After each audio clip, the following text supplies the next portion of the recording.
O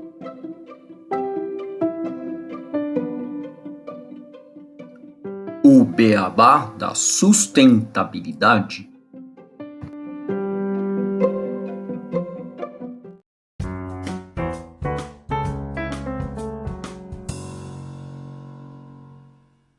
Bem-vindos ao podcast O Beabá da Sustentabilidade. Este é o episódio 112, Produção de Alimentos Orgânicos. E para falar desse tema, hoje nós vamos entrevistar aqui pelo podcast o Fernando Osório, que é diretor de marketing da Raízes. Tudo bem, Fernando? Tudo bem, Renato? Como estão vocês? Fala, pessoal. Prazerão. Tudo bem por aqui? Obrigado pelo convite. Vai ser um prazer trocar uma ideia com vocês hoje sobre o mundo dos orgânicos. Boa, Fernando. Um prazer te receber. Olá a todos os nossos ouvintes. Olá, Gustavo. Tudo bem por aqui também? Que bom que estão todos bem. E esse tema, com certeza, seja de muito interesse, né? Geralmente a gente fala de sustentabilidade, o pessoal já falou, opa, orgânico, tudo ligado ali. A gente tem bastante coisa para a gente conversar hoje aqui, Fernando. A gente vai trazer uma notícia aqui, Fernando e ouvintes, né, que saiu no jornal da Unicamp, na Universidade de Campinas, foi publicada na última semana de dezembro de 2022, então é recente, e ela faz uma pergunta: quanto custa a escolha por alimentos orgânicos? Bom, essa notícia ela traz, na verdade, uma pesquisa de doutorado do Programa de Pós-Graduação em Desenvolvimento Econômico do Instituto de Economia da Unicamp e mostra que os fatores como escolaridade, renda e acesso à informação são decisivos na opção de compra e na disposição para pagar por alimentos orgânicos. Esse estudo foi realizado por Larice de Oliveira Ferreira, com orientação de Rodrigo Lana da Silveira, professor do Instituto de Economia da Unicamp, e defendida em outubro de 2022. A tese baseia-se em estudos da área de economia comportamental que vem ganhando destaque desde 1970. A pesquisa se concentrou na motivação por consumir tomates orgânicos, um dos vegetais de maior comercialização no país, segundo um levantamento da Associação de Promoção dos Orgânicos, a Orgânis, do Brasil, e cuja produção convencional passa pelo uso de grandes quantidades de agrotóxicos. Por meio de um questionário online, respondido por 434 consumidores no estado de São Paulo, foram reunidas informações sobre os aspectos socioeconômicos, os hábitos de consumo e os fatores determinantes na opção pela compra de alimentos orgânicos. E a constatação foi de que há, sim, uma relação direta entre os níveis de renda e de escolaridade com a adesão aos alimentos orgânicos. Os dados obtidos pelo levantamento mostram que 43,5% dos participantes têm nível escolar superior, 66% não possuem filhos e a média de idade deles é de 38 anos, sendo a renda média de R$ 4.800, com uma mediana de R$ 2.750. Só para quem é pesquisador, aí a gente está trazendo essas informações. E em relação aos hábitos de consumo, 55% falaram que consomem ou já consumiram produtos orgânicos e 54% afirmam ter conhecimento dos benefícios desses alimentos e da sua forma de produção. Entre as razões alegadas para consumir os orgânicos, 47% citaram a preocupação com a saúde, 44% a ausência de agrotóxicos e 41% a preservação do meio ambiente. Só para contextualizar mais um pouco o tema, né, os alimentos orgânicos eles são produzidos de modo livre de qualquer tipo de insumo artificial, além dos famosos agrotóxicos, né, que estão presentes nos alimentos não orgânicos, os adubos químicos, as drogas veterinárias, os hormônios, os antibióticos e os organismos geneticamente modificados, os famosos OGMs, e também os transgênicos não estão presentes em alimentos orgânicos. Eles são considerados também mais saudáveis para o meio ambiente e para a alimentação humana. O alimento orgânico ele provém de sistemas baseados em processos naturais que evitam agredir o solo e eliminam o uso dos agrotóxicos e de fertilizantes na colheita. As técnicas usadas para obter os alimentos orgânicos incluem emprego de composto orgânico para adubação e manejo de culturas. E a gente já falou bastante, né, sobre composto orgânico, sobre compostagem e outras maneiras que a gente gera o composto orgânico.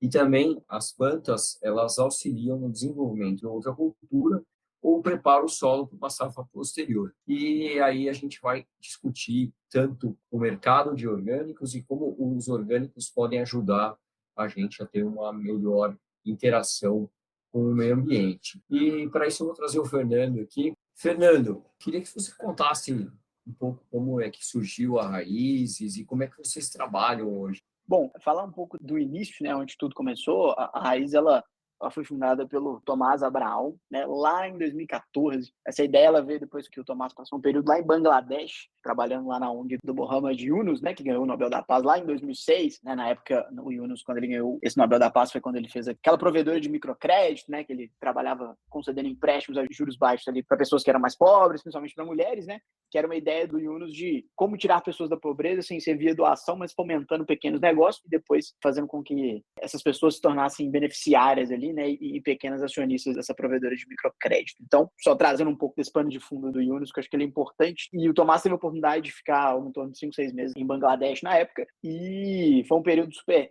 reflexivo. Quando ele voltou para cá, ele teve essa ideia de tentar trazer um pouco dessa filosofia do Yunus para agricultura aqui, né, olhando para o nosso contexto, para o nosso cenário, e foi onde ele fez um mapeamento, né, de quais eram os principais problemas da nossa cadeia produtiva, né. Aqui a gente tem muito, né, aqui que eu falo no Brasil como um todo, a gente tem muito intermediário, né, então você tem distribuidor rural, você tem distribuidor urbano, você tem supermercado, né, quando você pega essa quantidade de intermediários no processo, você acaba encarecendo muito para o consumidor final, muitas vezes, e quando a gente fala, né, distribuidores rurais, distribuidores intermediários do supermercado, são todos pedaços da fatia que não topam diminuir suas margens, né, que não diminuem seus custos, trabalham ali sempre muito tabelados, muito duros, né, e aí isso acaba, quando você fala de agricultura familiar, quando você fala de pequeno produtor, isso impacta diretamente para essa base, né, a base da cadeia aí toda, né, hoje falando um pouco da Raiz, a gente tem aproximadamente 927 pequenos produtores cadastrados na nossa base, todos eles de agricultura familiar, todos eles certificados pelo IBD, né? Então, a origem do negócio ela era justamente de tentar cortar esses distribuidores que tinham no meio do processo para proteger o pequeno produtor, proteger a agricultura familiar e levar isso direto para o consumidor final, né? Então, é o conceito de farm to table, mas a Raiz ela foi bem pioneira na construção desse modelo de negócio dentro do Brasil. Foi o primeiro que, de fato, conseguiu levar produtos orgânicos do pequeno produtor direto para o consumidor final, retirando esses distribuidores e protegendo essas margens dos pequenos, né? Porque além da gente construir essa cadeia que ela é muito mais justa, né, do ponto de vista não só comercial, mas assim pensando na cadeia como um todo, a gente também tem um compromisso, né, a cada semestre ou ano, né, depende do resultado operacional, a gente pega um percentual do nosso resultado, um percentual do EBITDA e direciona um percentual do nosso EBITDA para um fundo de fomento, um fundo de desenvolvimento do pequeno produtor, que gera ali também uma verba, um investimento para que essas 927 famílias, né, que no final do dia são famílias, possam eventualmente investir em suas próprias operações, ou investir em novas sementes, ou investir em equipamentos, em estufas, etc. E óbvio que a gente também fornece um apoio de consultoria, né, agrônomos, etc., para garantir qual que é a melhor forma, né, o melhor uso desse investimento. Então, esse é um pouco do pano de fundo da Raiz, assim, que vem dessa ideia lá de 2014. 3 anos depois, a gente já tinha grandes investidores anjos, né, como a Antônia Brandão Teixeira, que é fundadora da Bloom, o próprio Pedro Navio, né, que é presidente da Kraft Heinz hoje, Estados Unidos. A Raiz teve vários processos de aceleração. O contato do Pedro com a Raiz foi lá na época da Red Bull, quando a Raiz era acelerada pela Red Bull. E de lá para cá, a gente vem numa crescente muito forte, né, a empresa vem crescendo bastante, e a gente chegou a atingir, né, um crescimento médio de 200% em 2020, quando veio a pandemia, e a gente tem conseguido manter esse crescimento saudável, né, da nossa linha de receita e, consequentemente, né, conseguido evangelizar mais os nossos consumidores, os usuários como um todo, né, para a parte de orgânicos, para a parte de saudabilidade, né, priorizando esse consumo, né, de produtos com rastreabilidade. Eu brinco que são produtos com storytelling, né, produtos que tem toda uma narrativa por trás ali quando a gente pensa em pequeno produtor, quando a gente pensa em agricultura familiar como um todo. Então, é uma semente que vem uma inspiração lá do Yunus em 2014, e que já completando aí nessa trajetória de 9 anos agora, ainda é uma startup, né? A gente ainda considera como uma startup, mas que vem nessa crescente forte aí, com esses propósitos já na base, já na fundação, da questão do desperdício, que a gente pode falar um pouco mais sobre isso, né? Mas toda a nossa lógica de cadeia do just in time, para trabalhar com previsibilidade, evitar desperdício, a questão das nossas cestas e embalagens, que são todas retornáveis, todas as parcerias que a gente tem também com ONGs e escolas, que a gente trabalha com perda zero, né, para não deixar perder alimentos, etc. Então, todos os propósitos e os atributos de valor da fundação do negócio já são bem construídos, apoiados numa pauta de ESG mesmo, com essa filosofia, né, voltada mesmo para tentar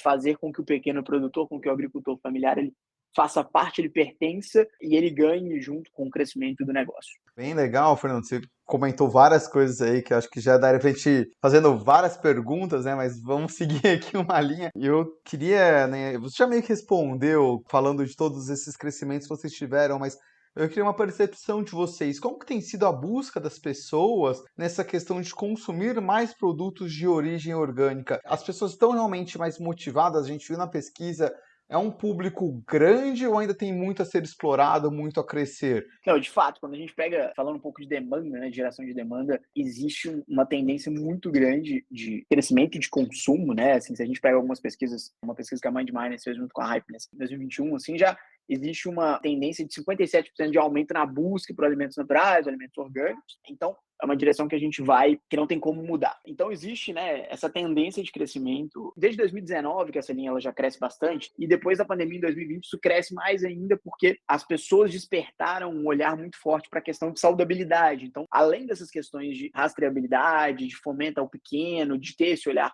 um pouco mais humanizado, né, para o consumo, a gente teve também esse olhar além ali do orgânico em si, mas também olhando um pouco mais para as questões de saúde, para as questões de consumo próprio, principalmente que a gente passou a ter durante a pandemia várias famílias todas ficando dentro de casa, né? As crianças estudando dentro de casa. Então, o consumo que antes ele era muito fora de casa, ele passa a aumentar muito para dentro e faz com que as pessoas também passem a preocupar mais com outros tipos de alimentos que elas consumiam antes que elas não percebiam mais. Então, de fato, a gente consegue ver pelo próprio crescimento da nossa base de clientes ativos, né, de 2020 para cá, apoiando essas tendências todas que a gente vê.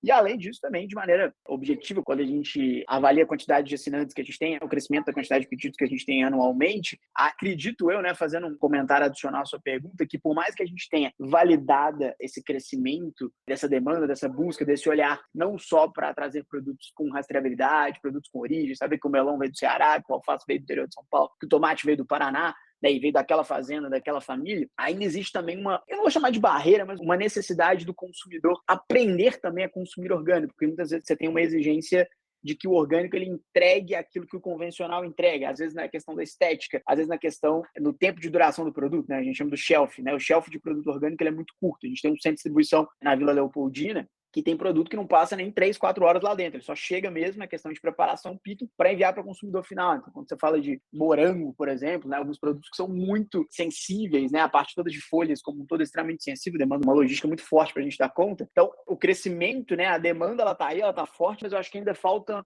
o consumidor, de maneira geral, adquirimos um pouco mais de consciência e conhecimento sobre o processo também de consumo de produtos orgânicos, né? Então, como eu falei, muitas vezes ele não vai vir lindo, maravilhoso. Muitas vezes ele vai vir espetacular, mas às vezes ele não vai vir lindo, maravilhoso. Às vezes ele tem uma aparência um pouquinho diferente, às vezes ele pode ter um cheiro um pouquinho diferente. Então, tem ainda um trabalho de evangelização desse processo. A gente enfrenta ainda um pouquinho de preconceito, eu diria, principalmente com novos clientes que começam a entender como que aquilo funciona. Às vezes vem passado, às vezes a gente tem um problema de entrega na logística, porque nós não estamos falando de produtos que vêm do CEAGESP, que vem distribuidor, nós estamos falando do seu Zé que traz na Fiorino dele. Às vezes furou o pneu da Fiorino, atrasou a logística, atrasou a entrega, vou ter um problema ali. Então, existe um interesse, existe a demanda, mas ainda falta um pouquinho de maturidade do consumidor no Brasil. Vou generalizar aqui um pouco, né, falando no nível Brasil, de entender que esse tipo de consumo ele demanda também ter algumas particularidades, né? E não é igual fazer uma compra na Amazon, não é igual fazer uma compra no Pão de Açúcar, né? São coisas completamente diferentes que têm algumas características do processo que, sendo muito sincero, eu não considero como fraquezas, né? Eu considero como forças do negócio. Se você quer proteger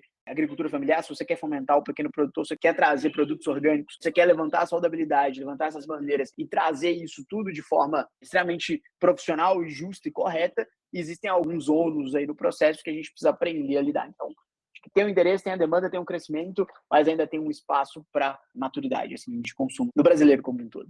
Você falou, assim, a gente pensa realmente nesse crescimento do consumo do orgânico. E a gente cada vez mais escuta que os orgânicos têm um impacto menor no meio ambiente e que a gente precisaria ter um aumento, né, desse mercado. Mas, ao mesmo tempo, a gente escuta do outro lado o pessoal falando que, como a gente está com a população cada vez mais aumentando, chegamos a 8 bilhões de pessoas e tal, que a gente precisa do grande negócio de agricultura para conseguir gerar a escala. Você acha que, em razão de escala, o orgânico consegue ter essa escala que a gente precisa para alimentar a população como um todo? E aí você falou muito do modelo que vocês têm, né, que é relacionado a pequenos produtores. Vocês acham que também tem como pegar esse modelo e também escalar para os grandes produtores? Tentando pegar um pouco dos pontos que você falou, eu acho que a gente falou aqui, né, de tendência de crescimento de consumo, que é um fato e tal, ao mesmo tempo tem esses contrapontos que são trazidos em alguns fóruns, em algumas discussões, às vezes, sobre como que você escala isso para dar conta de atender essa demanda, para dar conta de atender essa quantidade de gente, essa população toda, né? Então, se tem uma coisa que a gente aprendeu, né, nesses últimos anos, é qual que é a importância da tecnologia nesse processo. Então, assim, não sou capaz de fazer uma simulação, aqui, um cálculo de bate-pronto matemático para falar que, putz, a gente tem condições de atender todo o planeta, né, de subsidiar o planeta, não sei te responder tecnicamente isso, mas falando um pouco com dados e estatísticas que a gente tem. E para a tecnologia, o que a gente foi aprendendo, o que a gente entendeu, né? Que uma das coisas mais importantes para o pequeno produtor, né? E aí falando da produção de orgânico como um todo, era previsibilidade. Né? A gente conseguir passar um mínimo de previsibilidade para aquela família, para aquela fazenda, de que a gente imaginaria daquilo de consumo. E óbvio que a gente só conseguiu adquirir esse tipo de conhecimento depois que a gente começou a rodar. Essa é uma inteligência muito peculiar, particular, nossa, né? Que a Raiz desenvolveu ao longo dos anos operando. Então, eu acho que o primeiro ponto é entender como fazer essa previsibilidade. Então, no nosso caso, o que a gente começou a desenvolver? A gente tem hoje praticamente, óbvio que a gente trabalha com sistemas de WMS, ERP, que são necessários para toda a gestão, mas vou chamar assim, o miolo todo, ele é desenvolvido dentro de casa. Então, a gente trabalha com tecnologias proprietárias em quase 80% da operação. Então, a gente tem que desenvolver algoritmos próprios, a gente tem uma inteligência artificial própria que trabalha justamente cruzando um pouco de demanda do consumidor, com sazonalidade, com disponibilidade de estoque, com uma variável que a gente chama de preferências e restrições, que o consumidor tende a preferir mais, que é aquilo que ele não consome, não utiliza de jeito nenhum. Então, a gente cruza tudo isso, considerando a época do ano, estamos falando de orgânico, estamos falando de produtos sazonais, e tenta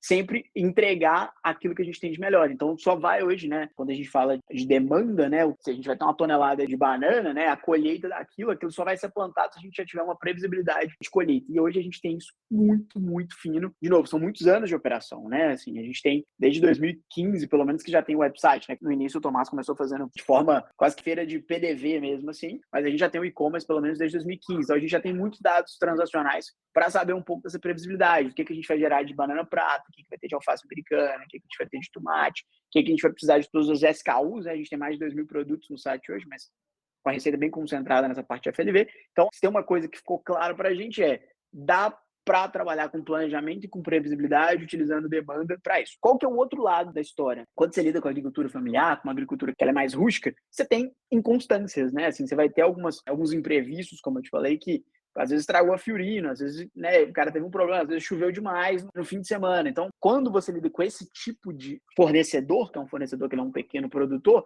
existem algumas variáveis que são impossíveis de serem previstas e serem calculadas. Então, o que a gente tenta sempre fazer é criar as melhores condições possíveis, estatísticas, matemáticas e tecnológicas para que o produtor ele receba 100%, né, daquilo que foi previsto, que ele dê conta, né, de sustentar aquela demanda que foi feita, sem a gente sofrer com desperdício e a gente sofrer com uma colheita que não vai ter vazão, que a gente não vai conseguir dar vazão para ela, né? Então, é muito complexo, deu muito trabalho para desenvolver isso, e a gente está sempre aprendendo e trazendo novas melhorias de produto. A gente acabou, inclusive, de fazer uma homologação, um novo deploy do nosso serviço de assinatura, que traz ainda mais flexibilidade para o nosso consumidor. Então, é difícil de colocar se a gente conseguiria fazer isso para 8 bilhões de pessoas, né? Entendendo a complexidade que é isso hoje para atender cerca de 82 mil clientes que a gente tem aproximadamente, e numa região de aproximadamente 40 cidades, dentro do estado de São Paulo. Então, é super complexo, né? Mas o que eu creio muito é que a evangelização da audiência, do consumidor, o entendimento, a construção, eu brinco muito que o business da Raízes, ele precisa disputar shares of wallets que são diferentes aqui. Você não pode olhar para consumir na Raízes e comparar com o que você consome no Santa Luzia, no Pão de Açúcar ou em qualquer outro lugar. Porque o que você quer exatamente daquilo ali, né? Você vai fazer uma compra na Raiz ou na Shopper? São business muito diferentes, com propostas muito diferentes. Você está querendo velocidade de entrega, preço, promoção, cupom, realmente, nós não vamos ser capazes de entregar isso. Agora, se você quer rastreabilidade, se você quer segurança daquilo que você está comprando, de onde que veio, com garantia, de que aquilo é certificado pelo IBD, por Orgânicos do Brasil, que aquilo veio da fazenda Santa Alegria, do seu Zé, a gente consegue saber isso tudo. E aí, às vezes, vai demorar, não vou te entregar em 2 horas, mas vou te entregar talvez em 6, 8 horas, às vezes eu vou te entregar amanhã. Então, não vai ser entrega mais rápido, não vai ser o melhor preço, mas Acho que se a gente conseguir construir um pouco dessa consciência de consumo com propósito, aí talvez, pensando obviamente em nível nacional, a gente precisaria ter vários centros de distribuição espalhados para dar conta de sustentar isso, né? É impossível, por exemplo, numa operação hoje no nosso CD, na Vila Leopoldina, mesmo sendo enorme, tendo uma movimentação gigantesca 24/7, a gente pensar em mandar qualquer outra coisa para Belo Horizonte, por exemplo. Não existe shelf para isso, não existe condições para isso. Então, o modelo de negócio ele é viável.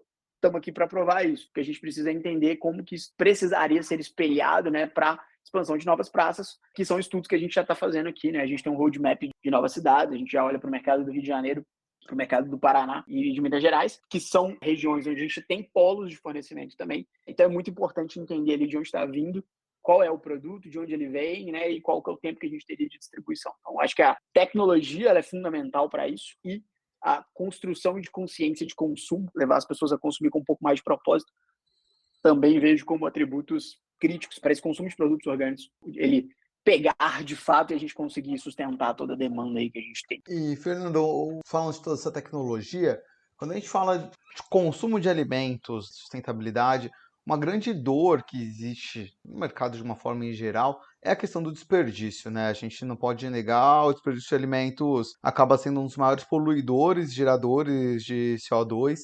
Você citou aí que a questão da conectar diretamente o produtor com os consumidores, e hoje, quando a gente olha para os sistemas de gestão, grande parte do desperdício de alimentos acaba se concentrando justamente nesse transporte, né? 50% de todo o desperdício de alimentos acaba sendo geralmente em transportes de sair de uma fazenda, ir até o consumidor, obviamente vai passando por centros de distribuição, etc. Como vocês fazem para tentar reduzir esse tipo de desperdício? Conscientizar também, você comentou um pouco de cultura, conscientizar as pessoas de que os produtos eles estão aptos para consumo, vão evitar esse tipo de desperdício, pensando de fato numa sustentabilidade. É bem desafiador, né, Renato, de maneira geral. Acho que esse é um dos grandes desafios que a gente tem. Na nossa cadeia toda, a gente tenta sempre proteger o pequeno produtor e o nosso cliente, né? Então, como que a gente converge e faz com que as condições que a gente cria, né, o modelo de negócio que a gente trabalha, que a gente opera, ele consiga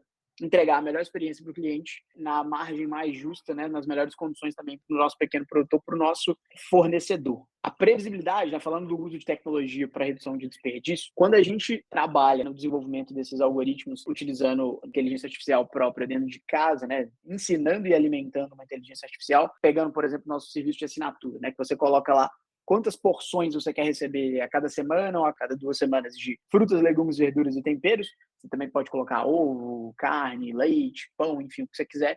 Qualquer coisa do nosso catálogo de produtos, né? Que hoje algo em torno de 2.400, 2.500 produtos que a gente tem. Então, quando você, partindo de um princípio que você montou uma cesta lá com 4 porções de fruta, 3 porções de legumes e 2 porções de verdura, e vai receber isso toda semana, você constrói lá, você tem, né, uma opção de colocar suas preferências, os produtos que você tem preferência por receber, e as suas restrições, os produtos que você não queria receber de jeito nenhum, que você não come, você tem alergia, enfim, ou que você simplesmente não quer. Eu vou pegar essas informações, vou fazer um cálculo de demanda, baseado nas preferências e nas restrições. A gente pluga nossos fornecedores para entender. Então, a gente tem hoje condições de saber em tempo real os plantios e colheitas dos nossos 927 pequenos produtores cadastrados. Nem todos hoje são 100% ativos, né? Mas esse é um número aproximado da base, para a gente entender mais ou menos o timing de colheita, porque a gente tem de demanda, considerando sazonalidade, considerando estoque, porque assim, nosso estoque ele é quase todo em trânsito ou ele ainda está debaixo da terra, né? Porque o shelf dos produtos é muito curto, a gente tem que transitar isso muito rápido. O que acontece é, a gente tem uma base, né, como eu falei, de 82 mil clientes ativos, que é muita gente. Nós temos alguns anos de operação que trazem muitos dados para nós. A gente conseguiu construir um planejamento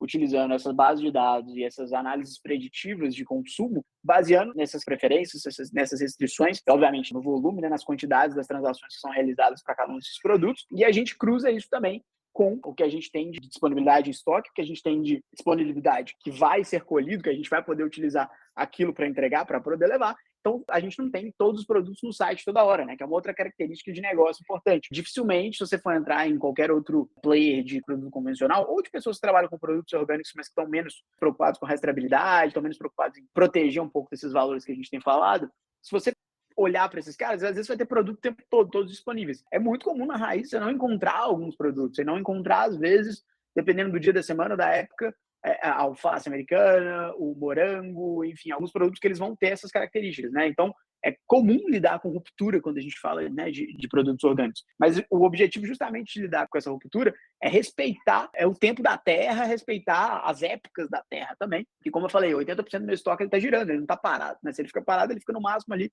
às vezes 8, 9 horas dentro do centro de distribuição para já sair no dia seguinte, para a próxima leva, né, para a próxima onda de entregas que a gente tem. Né? A gente está testando vários modelos novos de logística, a gente já opera em entrega expressa e já trabalhamos com algumas outras frentes também de logística mais rápida, né? A gente aceita pedidos hoje até 8 horas da noite, a gente entrega no outro dia de manhã, então a gente tem melhorado bastante também essa parte, mas para proteger desperdício, que no final do dia, desperdício ele tem muito a ver com oferta e demanda. Se você consegue equalizar a oferta para atender a demanda, fazendo análise preditiva baseada em histórico de consumo, você constrói uma metodologia que ela é super interessante, que ela é super legal, e que ela segue todas essas premissas e variáveis. Da mesma forma que a gente usa essas preferências, essas restrições, o nosso algoritmo ele considera um outro indicador, que é o de repetição. Então, vamos supor que na semana passada, das 4 frutas que recebeu, recebeu banana prata, limão Tahiti. Na próxima semana, né, o algoritmo ele vai tentar buscar, seguindo preferências, restrições e todas essas outras frentes, proteger e evitar repetição. Então, falar, às vezes eu não vou conseguir não entregar banana, mas ao invés de entregar banana prata pro Renato, eu vou tentar entregar banana maçã. Eu não vou conseguir respeitar, não entregar limão, com base no que eu tenho disponibilidade de estoque, mas vou tentar entregar limão siciliano. Então, preferências, restrições, as repetições são algumas das variáveis que a gente foi construindo e entendendo para o desenvolvimento da nossa tecnologia própria para ir equalizando cada vez melhor essa oferta e essa demanda e, né, no paralelo, como você colocou, educando o cliente, tentando, né, construir, eu falo até de evangelizar o cliente mesmo para eles entenderem, para as pessoas entenderem, para nós consumidores entendermos que para consumir produto orgânico não dá para a gente ter o mesmo crivo de análise de uma compra de produto convencional, que você vai lá na loja americana e compra rapidão, você vai ali comprar rapidão. Não é a mesma jornada de compra, não tem os mesmos propósitos, a gente precisa entender um pouco dessas características do negócio para conseguir fazer com que o modelo ele tracione. Então, um pouco de tecnologia e construção de consciência de consumo. Sim, a gente percebe muito que são 2 pontos vitais, como você falou, tanto a parte da tecnologia para gerar essa experiência, como os consumidores finais realmente terem uma mudança de comportamento, né? Porque quando você passa a ter um produto orgânico, ele vai ser o produto da época, né? Não vai ser um produto que vai ficar fora da época dele e todas essas coisas. Exatamente. E a gente volta um pouco ao consumo que a gente tinha antes, quando os produtos eram, né, os nossos avós, tal, que tinham esse consumo mais natural. Respeitando o tempo Respeitando da terra, né? Terra, é, exato. E falando de tempo, assim, respeitando agora o tempo do podcast, eu queria que você desse uma mensagem final sobre esse tema dos orgânicos, sobre o que você vê pela frente em relação a isso para os nossos ouvintes aqui. Bom, uma mensagem importante para os nossos ouvintes, para os ouvintes do Beabá da Sustentabilidade, a gente entender que muitos dos nossos comportamentos de consumo mudaram depois de 2020, mudaram depois da pandemia. Nem diria que eles mudaram, eles já estavam numa linha de mudança e foram potencializados, eles foram acelerados. E algumas organizações, algumas companhias, alguns modelos de negócio, eles acabaram sendo exaltados, né, sendo robustecidos nesse processo. Uma das avenidas que a gente está seguindo agora, uma das avenidas que a gente está discutindo agora, essa questão do aumento do consumo de produtos orgânicos, de produtos agroecológicos, de produtos naturais, enfim, de produtos que sejam não necessariamente certificados, mas, né, que sejam livres de todos aqueles problemas que a gente pode ter hoje, né? Então, saúde é uma bandeira forte, saúde é uma bandeira fundamental e necessária, não só para o consumo próprio, mas pensando que precisamos estabelecer um comportamento de consumo que ele tenha mais propósito. É importante a gente conseguir levar para o nosso comportamento de consumo um pouquinho de valor, um pouquinho de propósito, um pouquinho de atributo, que a gente não esteja consumindo tudo só por causa de preço ou por velocidade de entrega, né? O que tem por trás daquela marca, o que tem por trás daquele produto, né? A relação do consumidor, ela tem mudado muito com as marcas desde 2020, a gente tem olhado menos para o nosso próprio umbigo e olhado um pouco mais para o impacto na sociedade, o impacto nos colaboradores daquela empresa, daquela companhia, né? Então, é muito importante que a gente consiga agregar valor ao nosso comportamento de consumo, né? Todo mundo tem que comer, todo mundo tem que comer banana, todo mundo tem que comer fruta, verdura, legume, todo mundo tem que comer. Partindo do princípio já vai ter que tirar o dinheiro do bolso, abrir a carteira para a gente comprar comida, porque ninguém vive sem comida. Como que a gente equilibra o melhor o nosso consumo? E aí eu não estou falando de ser algo restritivo só para quem tem dinheiro, para quem não tem, porque hoje, com o aumento da inflação de alguns produtos, tem muito produto orgânico que está com preço parecido de produto convencional, principalmente, né, quando você olha para raízes, que a gente protege muito as margens do nosso pequeno produtor e repassa o nosso EBIT, nosso resultado operacional líquido.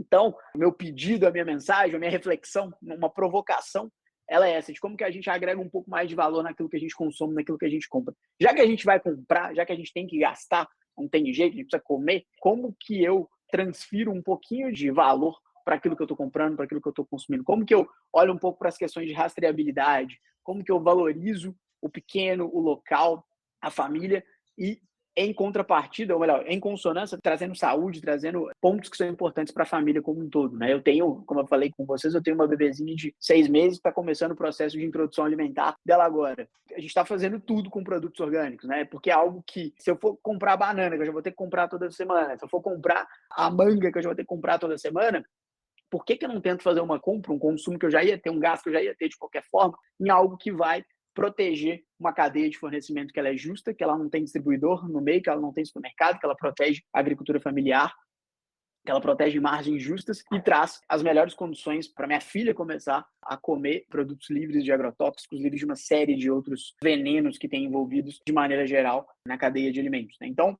para isso, a gente precisa trazer um pouco mais de reflexão na hora de comprar, um pouco mais de reflexão na hora de consumir e, paralelo, ter um pouco mais de compreensão, entendendo que às vezes não vai entregar em 2 horas, às vezes não vai estar ali no iFood rapidão, não vai estar de forma tão rápida, mas vai ter história, vai ter contexto, vai ter rastreabilidade, vai ter saúde, vai ter entrega. Então, acho que é proteger um pouco os valores, né, que podem e devem ser agregados ao nosso comportamento de consumo. Perfeito, acho que deu para fechar bem o episódio, né? Essa questão dos alimentos, de uma forma em geral, é de suma importância a gente estar discutindo, e você, né, colocou aí muito bem, a gente precisa comer e se alimentar de forma saudável, isso é muito importante, os orgânicos trazem isso, e se a gente puder trazer sempre um benefício também ambiental, porque, né, como você falou, você tem seu filhinho, né, você quer ver ele bem, e também quer que ele tenha um futuro próspero, né, em uma sociedade igual, uma sociedade justa, e que não tenha tantos problemas ambientais, né, então, quanto mais a gente puder ir juntando todos esses lados, né, pô, vamos cuidar da saúde, mas da saúde do planeta também, isso é tudo muito importante, os orgânicos eles trazem isso, fazendo, obviamente, um crescimento baseado em tecnologia, né, utilizando as tecnologias para o bem, um crescimento que seja sustentado e que a gente possa, de fato, levar a todas as pessoas essa possibilidade de acesso, né, a esses produtos de uma forma justa e produtos bons também, e a gente ir quebrando algumas culturas aí, né, a gente pensa, pô, o produto tá meio feio, mas tá bom ainda, vamos comer. Então, tudo isso muito importante, bem legal. Queria agradecer aí sua participação, a presença aí de vocês. Obrigado por ter apresentado um pouco mais da Raízes pra gente. E a todos os nossos ouvintes também, muito obrigado. Até o próximo episódio do Beabá da Sustentabilidade. Muito obrigado, Renato, Gustavo, prazerão estar aqui com vocês. Agradecer aos nossos ouvintes aí também pelo interesse nessa temática tão importante. As portas das raízes estão abertas para quando vocês quiserem trocar mais ideia. Estamos aí 100% à disposição, gente. Muito obrigado, prazerão. O prazer foi nosso e, bom, agradecendo os ouvintes que nos escutaram até aqui, pedindo aos 5 estrelas lá no Spotify e os links nas outras redes sociais, que são muito importantes aqui para o podcast.